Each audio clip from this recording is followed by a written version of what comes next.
যে মানুষগুলি ডাকাত ছিল, লুটেরা ছিল, দিনে দুপুরে তারা খুন করত, তাদের কাছে লিগেলি একটা কথার জবাব ছিল না যে আমি কেন আরেকজনকে ধর্ষণ করব না, আমি কেন খুন করব না, তার কোনো সুষ্ঠু জবাব তাদের কাছে ছিল না। আর এই মানুষগুলির কাছে যখন দিন প্রচার নবীজি করলেন, তারা যখন নবীজির কাছে কলেমা পড়েছেন, এই মানুষগুলি এমন হীরার টুকরায় পরিণত হয়েছে। এই মানুষগুলিকে নিয়ে নবী সাল্লাল্লাহু আলাইহি ওয়াসাল্লাম বলেছেন আমার যুগ হচ্ছে সর্বশ্রেষ্ঠ যুগ, সুম্মাল্লাযীনা ইয়ালুনাহুম, তাদেরকে জানানো শুরু করেছে তারা পৃথিবীর মধ্যে শ্রেষ্ঠ মানুষ। সুবহানাল্লাহ পড়ে। আজকে শুনুন, এই আন্তর্জাতিক সিরাজ কনফারেন্স থেকে আমি বলতে চাই, আজকে পৃথিবীতে এক শ্রেণীর মানুষ আমাদের এই অ্যাপিয়ারেন্সকে, আমাদের ইউনিফর্ম, এই পোশাককে দেখলে অনেক মানুষ নাক কপালে তুলে ফেলে আমাদেরকে টেররিস্টের তকমা দিয়ে থাকে। কথা বলেন। শুনে রাখেন বিশ্ব বিবেক, পৃথিবীর মানুষ শুনে রাখো, আজকে তোমরা যারা স্টাডি না করে কিছু বড় বাবুদের কথা শুনে তাদের পকেটের টাকা উদ্ধার করার জন্য তোমরা যারা না বুঝে এই তকমা দিয়েছ মুহাম্মদ সাল্লাল্লাহু আলাইহি ওয়াসাল্লামকে, তোমরা মনে রেখো পৃথিবী থেকে যদি সন্ত্রাস কেউ নির্মাণ করেছে, সন্ত্রাসকে যদি মূলোৎপাদিত কেউ করেছে, তাহলে তিনি মুহাম্মদ রাসূলুল্লাহ সাল্লাল্লাহু আলাইহি ওয়াসাল্লাম করেছেন। ঠিক কিনা বলেন? পৃথিবীর মধ্যে সন্ত্রাসের কোনো জায়গা নেই, মুহাম্মদ সাল্লাল্লাহু আলাইহি ওয়াসাল্লাম এটা পরিষ্কার বলেছেন। অভ্যাসীবার মতন সন্ত্রাসীদেরকে নবী করিম সাল্লাল্লাহু আলাইহি ওয়াসাল্লাম ছেড়ে দিননি। সম্মানিত হাজিরিন, কয়েক মিনিটে কোন দিক থেকে কথা বলবো বলেন? রাসূল করিম সাল্লাল্লাহু আলাইহি ওয়াসাল্লাম যে আদর্শ দিক শিখিয়েছেন, আজকে আমাদের সমাজের মধ্যে এই যে একটা সোশিয়াল ডিসব্যালেন্স রয়েছে, কাউকে 6 তলায় কাউকে ছায়া তলায় দেখতে পাওয়া যাচ্ছে, ঠিক না? বাংলাদেশের মধ্যেও এরকম আছে না নাই?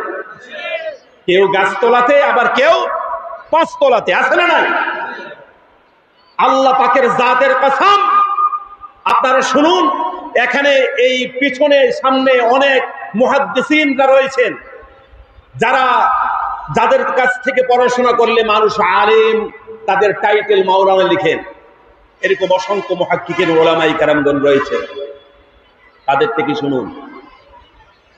সম্মানিত হাজিরিন, যদি আজকে পৃথিবীর মানুষ নবী করিম সাল্লাল্লাহু আলাইহি ওয়াসাল্লামের যেই অর্থ ব্যবস্থা নবী করিম সাল্লাল্লাহু আলাইহি ওয়াসাল্লাম বিশ্ববাসীকে দিয়ে গেছেন, আজকের দিনে স্টিল নাও, আজকের এই 27 তারিখ রাত্রের 11টা থেকে পৃথিবীর সমস্ত মানুষ যদি রাসূল করিম সাল্লাল্লাহু আলাইহি ওয়াসাল্লামের এই অর্থ ব্যবস্থাকে যদি গ্রহণ করে, আল্লাহ পাকের জাতের কসম, এই পৃথিবীতে কোনো মানুষকে কেউ 5 তলাতে সুখ করবে আর কেউ গাছতলার মধ্যে ঘুমিয়ে থাকবে, এরকম একটা ডিসব্যালেন্স সোসাইটি আপনি কখনো দেখবেন না। ফিনান্সিয়ালি আজকে পৃথিবীর মধ্যে যে একটা বিশাল ডিসব্যালেন্স আমরা দেখতে পাচ্ছি, এই ফিনান্সিয়ালি ডিসব্যালেন্স পৃথিবীতে থাকবে না। আজকে এক শ্রেণীর বুর্জুয়ারা এই ডিসব্যালেন্স তৈরি করে দিয়ে আজকে এক শ্রেণীর মানুষকে পঙ্গু করে দিয়েছে, সর্বনাশ করে দিয়েছে, রাস্তায় নামিয়ে দিয়েছে। আমি বাংলাদেশের একজন ব্যক্তি আমাকে বলেছিলেন যে হুজুর, আমার একটা মেয়ে আছে, মেয়েটাকে আমি 20 লাখ টাকা খরচ করে, পয়সা দিয়ে 20 লাখ টাকা খরচ করে বিয়ে দিয়েছি, তোর মধ্যে হলুদ অনুষ্ঠানের মধ্যেই 5 লাখ টাকা দিয়েছি। আপনাদের দেশে হলুদ অনুষ্ঠান আছে না? আছে? মাশাআল্লাহ, খুব ভালো। হলুদ অনুষ্ঠান, এ সমস্ত বিজাতীয় আদর্শ আমাদের মধ্যে মোটামুটি কম ঢুকে না, আছে না? এর হাজিরিন, রাগ করবেন না। আজকে আমাদের মধ্যে আমরা অনেক মুসলমান আছি, আমরা নবীজিকে নবী হিসেবে মানি, নবীজির সুন্নত আমাদের মাথায় আছে, নবীজির সুন্নত আমাদের মুখের মধ্যেও আছে, আমাদের গায়ের মধ্যেও নবীজির সুন্নতি পাঞ্জাবি আছে। কিন্তু দুর্ভাগ্যবশত বলতে হচ্ছে, রাসূল করিম সাল্লাল্লাহু আলাইহি ওয়াসাল্লামের প্রকৃত জীবন আজকে আমাদের অনেকের মধ্যেই নাই, ঠিক না? অনেকের মধ্যেই নেই। 20 লাখ টাকা খরচ করে মেয়েকে বিয়ে দিয়েছে। এই নবাবজাদায় ঢাকা শহরের রাস্তায় যখন সিগন্যাল পড়েছে, ঢাকা শহরের এই চৌরাস্তার মধ্যে যখন সিগন্যাল পড়েছে, সিগন্যাল পড়ে না আপনাদের, যখন সিগন্যাল পড়েছে তখন এই সিগন্যালের মধ্যে উনি গাড়ি নিয়ে দাঁড়িয়েছেন, তার মেয়ের বয়সের একটি মেয়ে এসে তার কাছে হাত বাড়িয়েছে, আমাকে 10টা টাকা দিবেন, পেটের খিদায় আমি মরছি। একটা মেয়ে, তার মেয়ের বয়সের একটি মেয়ে তার কাছে যখন হাত পেতেছে, তার পকেট থেকে 10 টাকা ওঠেনি। সকাল থেকে সন্ধ্যা পর্যন্ত 100 টাকা, 10 টাকা, 20 টাকা, 50 টাকা সে ভিক্ষা করতে পারেনি। তখন তার কাছে খিদার যন্ত্রণায় সকল সে কি করে জানেন, তার এই পেটের খিদা নিবারণ করার জন্য এই মেয়েটা কি করে, তখন এই মেয়েটার কাছে একটাই, তার পেট ভরার জন্য একটাই পুঁজি তার কাছে থাকে। বুদ্ধিমানরা বলেন সেই পুঁজিটা কি? সেই পুঁজিটা হচ্ছে তার, বলেন, তার দেহ, তার ফিজিক্যাল বডি। সেই পুঁজিটা হচ্ছে তার দেহ।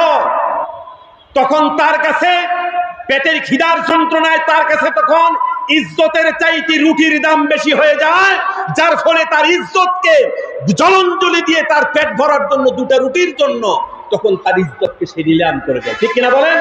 আর আমরা কিছু সুশ্রী শুভানুদ্দায়ী মানুষ, আমরা নামের শুভানুদ্দায়ী মানুষ, কিছু সুশ্রী মানুষ, আর সমাজের মধ্যে আমরা কিছু এলিট মানুষ, যাদেরকে গতানুগতিক ভাবে আমরা এলিট বলি, তারা ওই সমস্ত মানুষদেরকে দেখলে নাক কপালে তোলে, তাদেরকে আমরা ঘৃণার নজরে দেখি। রাসূল করিম সাল্লাল্লাহু আলাইহি ওয়াসাল্লাম এই আদর্শ তোমাদের জন্য ছেড়ে যাননি। নবীজি আদর্শ তোমার জন্য ছেড়ে যাননি।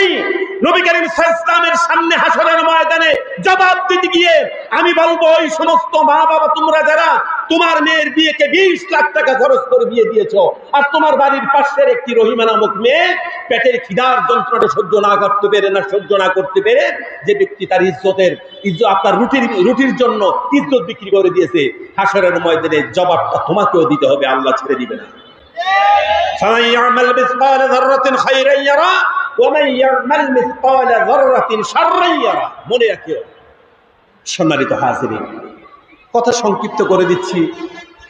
আল্লামা জিহাদি সাহেব এসেছেন, এখনই উনি বসবেন, আমি আরো 10 মিনিট সময় আমার আছে। রাসূল করিম সাল্লাল্লাহু আলাইহি ওয়াসাল্লামকে আল্লাহ পাক বলেছেন ওয়ারাফা'না লাকা যিকরাক, নবীজির শান আল্লাহ পাক বর্ণনা করেছেন। আল্লাহ পাক বলেছেন ওয়ালাল আখিরাতু খায়রুল লাকা মিনাল উলা ওয়ালা সাওফা ইউতিকা রাব্বুকা ফাতারদা। মনোযোগ, সূরাতুদ দুহার 3 নম্বর আয়াত। এটা সংক্ষেপে আমি তার তরজমা, তার একটু তাশরীহ করে আমি শেষ করে দিচ্ছি কথা। রাসূল করিম সাল্লাল্লাহু আলাইহি ওয়াসাল্লাম পৃথিবীর সমস্ত মানুষের জন্য মডেল। এই পৃথিবীতে প্রত্যেকটি মানুষের জন্মের পর থেকে সে শুধু জাওয়ালের দিকে যেতে থাকে, গুরুবের দিকে যেতে থাকে। বাংলায় কি বলা যায় এটাকে? ডাউনের দিকে যাওয়া। মানুষের জীবনের গতি কবরের দিকে নদীর পানির চাইতে আরো বেশি স্রোতময়, আরো গতিময়। বুঝেছেন? এই এসনোর হানা বলেন। নবী করিম সাল্লাল্লাহু আলাইহি ওয়াসাল্লাম পৃথিবীতে একমাত্র মানুষ। নবীজি কি ছিলেন? মানুষ ছিলেন না জিন ছিলেন? কথা বলেন। আপনাদের দেশে, আমাদের দেশেও আছে, আমরা কিছু সুন্নি মানুষ নবী করিম সাল্লাল্লাহু আলাইহি ওয়াসাল্লামকে মানুষ বলতে রাজি না, বলে না? নবী করিম সাল্লাল্লাহু আলাইহি ওয়াসাল্লাম যে মানুষ, এই কথা কি আমি বলেছি নাকি আল্লাহ পাক কোরআনে বলেছেন? কুল ইন্নামা আনা বাশার। হে রাসূল, আপনি বলে দিন নিশ্চয়ই আমি মানুষ, মিসলুকুম। যাক, সেদিকে এই কথা বলতে গেলে আমার 1 ঘন্টা কথা বলা লাগবে। রাসূল করিম সাল্লাল্লাহু আলাইহি ওয়াসাল্লাম মানুষ। নবী করিম সাল্লাল্লাহু আলাইহি ওয়াসাল্লামকে আল্লাহ পাক পৃথিবীর সমস্ত মানুষের জন্য মডেল করে পাঠিয়েছেন। নবী করিম সাল্লাল্লাহু আলাইহি ওয়াসাল্লাম মানুষ ছিলেন। এই পৃথিবীতে শুধুমাত্র একটা মানুষ তার জীবনের যতগুলি দিন এগিয়ে যাবে, আল্লাহ পাক তাকে শুধু রেকটিফাই করেছেন। তার মর্যাদাকে দিন দিন শুধুমাত্র বাড়িয়েছেন, আরো বাড়াবেন, কিয়ামত পর্যন্ত বাড়াবেন, একেবারে জান্নাতুল ফেরদাউস পর্যন্ত রাসূল করিম সাল্লাল্লাহু আলাইহি ওয়াসাল্লামের মর্যাদাকে আল্লাহ পাক শুধু বাড়াতেই থাকবেন, কোনো দিক থেকে কমাবেন না। সুবহানাল্লাহ বলবেন না? নবীজি মায়ের গর্ভে যেদিন ছিলেন, ভূমিষ্ঠ হলেন, অনেক অলৌকিক ঘটনা আছে, বলতে গেলাম না। নবী করিম সাল্লাল্লাহু আলাইহি ওয়াসাল্লাম পৃথিবীতে ভূমিষ্ঠ হয়েছে, দাম বাড়ছে না কমছে? কথা বলেন। হযরত হালিমাতুস সাদিয়ার ঘরে গিয়ে নবী করিম সাল্লাল্লাহু আলাইহি ওয়াসাল্লাম তার শৈশব জীবন কাটালেন। সেখানেই নবী করিম সাল্লাল্লাহু আলাইহি ওয়াসাল্লাম যে পাথরের মধ্যে বসতেন, এখনো আছে এই পাথর, আমি দেখে এসেছি, যেখানে বসেছিলেন হযরতে রাসূল করিম সাল্লাল্লাহু আলাইহি ওয়াসাল্লাম শিশু মেষ চড়ান, মেষ বকরি চড়ান। তারপরে সেখানে একদিন বসে আছেন, ওনার একটা দুধ ভাই ছিল আব্দুল্লাহ। উনি দেখলেন যে নবীজির কোনো একজন আগন্তুক এসে তার সিনাকে দ্বিখণ্ডিত করে দিয়েছেন, ভাই দিয়েছে বাড়িতে দৌড় গিয়ে বলেছে, মা আমাদের মক্কার ভাইকে কে জানি তার সিনা দ্বিখণ্ডিত করে দিয়েছে। মা দৌড়ে আসলেন, আসার পরে দেখলেন নবীজি থরথর করে কাঁপছে। ইবনে হিশামের একটি ইবারত আপনাকে পড়ে শোনাচ্ছি। তো থরথর করে নবী করিম সাল্লাল্লাহু আলাইহি ওয়াসাল্লাম কাঁপছেন, একেবারে সারা শরীর ঘামে ভিজে গেছে। বাবা তুমি কেমন আছো? হালিমা প্রশ্ন করলেন, তুমি কেমন আছো? বলে, মা আমি ভালো আছি। তুমি কি অনুভব করছো? বলে, মা আমি অনুভব করছি আমি আগে এই পাথরটার মধ্যে বসে থাকতাম, আমি যদি আকাশের দিকে তাকিয়েছি আমি তারা দেখতাম, চাঁদ দেখতাম, চাঁদ সূর্য দেখতাম, এটা সেটা দেখতাম, পাখি দেখতাম। কিন্তু মা আমি এখন এই পাথরের মধ্যে বসে যদি আসমানের দিকে তাকাই, আমি শুধুমাত্র চাঁদ সূর্য আর তারা পাখি দেখি না, আমি এখানে বসে পরিষ্কার আল্লাহ পাকের আরশে আজিম পর্যন্ত দেখতে পাচ্ছি। আর জমিনে নুড়ি পাথর দেখতাম, পোকামাকড় এটা সেটা দেখতাম, আর এখন আমি জমিনের দিকে যদি তাকাই, আমি শুধুমাত্র নুড়ি পাথর নয়, আমি দেখতে পাচ্ছি তাহতাল আরদি বাহরা ওয়া তাহতাল বাহরি নারা।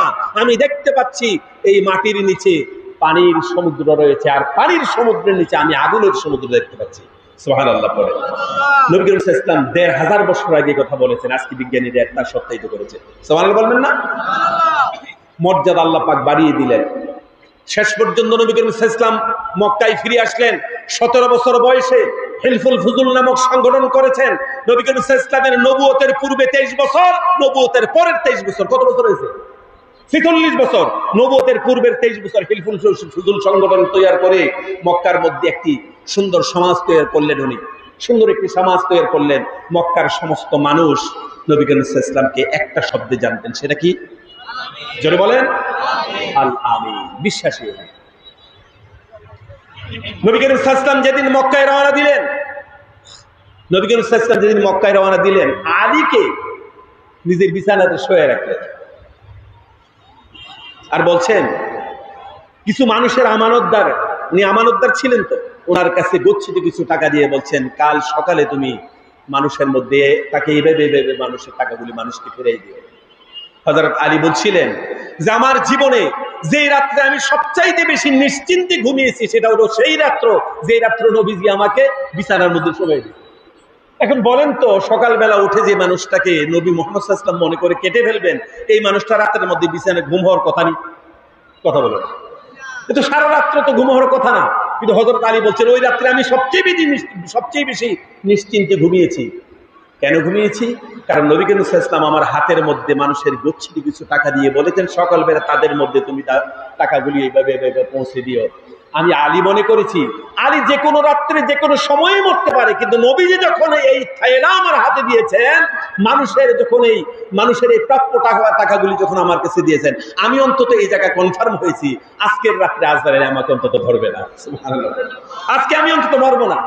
রাসূল সাল্লাল্লাহু আলাইহি ওয়াসাল্লাম যেদিন মক্কা ছেড়ে মদিনায় চলে যান, সেদিন পর্যন্ত মানুষের সাথে বেঈমানি করেননি, মানুষের গচ্ছিত টাকা মানুষের কাছে পৌঁছে দিয়েছিলেন। নবী করিম সাল্লাল্লাহু আলাইহি ওয়াসাল্লাম মানব সমাজের কাছে যেদিন তার নবুয়ত পেশ করেছিলেন, প্রথমে পেশ করেছিলেন নিজের পার্সোনালিটি। আমি যদি বলি, এই পাহাড়ের পিছনে কিছু মানুষ তোমাদের জন্য উলঙ্গ তরবারি নিয়ে অপেক্ষা করতে, তোমরা বিশ্বাস করবে? তারা বলেছে, নিশ্চয়ই আপনি সত্য কথা বলেছেন, কোনো সন্দেহ নেই। এই সুযোগে নবীজি বলেছেন, আজকে থেকে আমি আব্দুল্লাহর ছেলে মুহাম্মদ নই, আমি আজকে থেকে মুহাম্মদ রাসূলুল্লাহ। সকলে বলি সাল্লাল্লাহু আলাইহি ওয়াসাল্লাম। নবীজি তার পার্সোনালিটিকে প্রথম মানুষের সামনে তুলে ধরেছেন। আজকে আমরা মুসলমান ভাই, আজকে আমরা মুসলমান, আমরা আমাদের পার্সোনালিটি, আমাদের সুন্দর চরিত্র কিন্তু আজকে মানুষের সামনে আমরা তুলে ধরতে পারছি না। আজকের এই সিরাত সম্মেলন থেকে আমি আপনাদেরকে আহ্বান করছি, নবী করিম সাল্লাল্লাহু আলাইহি ওয়াসাল্লামের এই সিরাত শুনে আমরা আগামী দিন থেকে আমরা আমাদের জীবনকে আমরা সুন্দর করে তুলবো। আমরা আমাদের জীবনকে রাসূল করিম সাল্লাল্লাহু আলাইহি ওয়াসাল্লামের এই সুন্দর জিন্দেগিকে আমরা ফলো করে নবী করিম সাল্লাল্লাহু আলাইহি ওয়াসাল্লামের এই সংস্কৃতিকে আমরা আমাদের সমাজে বাস্তবায়ন করব। কারণ আল্লাহ রাব্বুল আলামিন নবী করিম সাল্লাল্লাহু আলাইহি ওয়াসাল্লামের চরিত্রকে আমাদের জন্য কালচার করে দিয়েছেন।